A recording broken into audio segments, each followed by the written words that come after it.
তরুণ ও ক্ষুদ্র উদ্যোক্তাদের কর্মসংস্থান এবং আয় বাড়াতে বাংলাদেশকে আরও $15 কোটি অর্থাৎ প্রায় 1,800 কোটি টাকা ঋণ দিচ্ছে বিশ্বব্যাংক।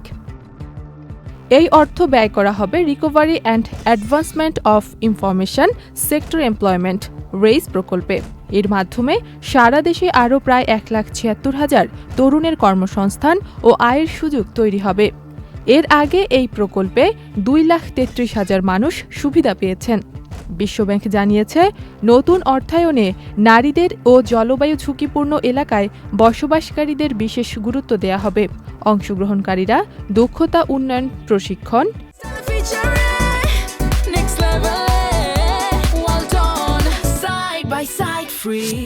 শিক্ষানবিশ কর্মসূচি, উদ্যোক্তা উন্নয়ন ও ক্ষুদ্র ঋণের সুবিধা পাবেন। নারীদের জন্য মানসম্মত শিশু যত্ন সেবার সুযোগও যুক্ত করা হচ্ছে।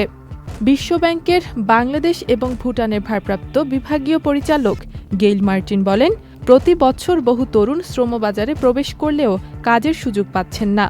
এই অতিরিক্ত অর্থায়নের মাধ্যমে স্বল্প আয়ের পরিবারের তরুণরা, বিশেষ করে নারী ও ঝুঁকিপূর্ণ জনগোষ্ঠী বাজারের চাহিদা অনুযায়ী দক্ষতা অর্জনের সুযোগ পাবেন। বিশ্বব্যাংক জানিয়েছে, প্রকল্পের কার্যক্রম গ্রামীণ এলাকাতেও সম্প্রসারিত হবে। নতুন এই অর্থায়নের ফলে প্রকল্পটিতে বিশ্বব্যাংকের মোট সহায়তার পরিমাণ দাঁড়ালো $35,07,50,000। ইথিলা কবির প্রমা, চ্যানেল আই।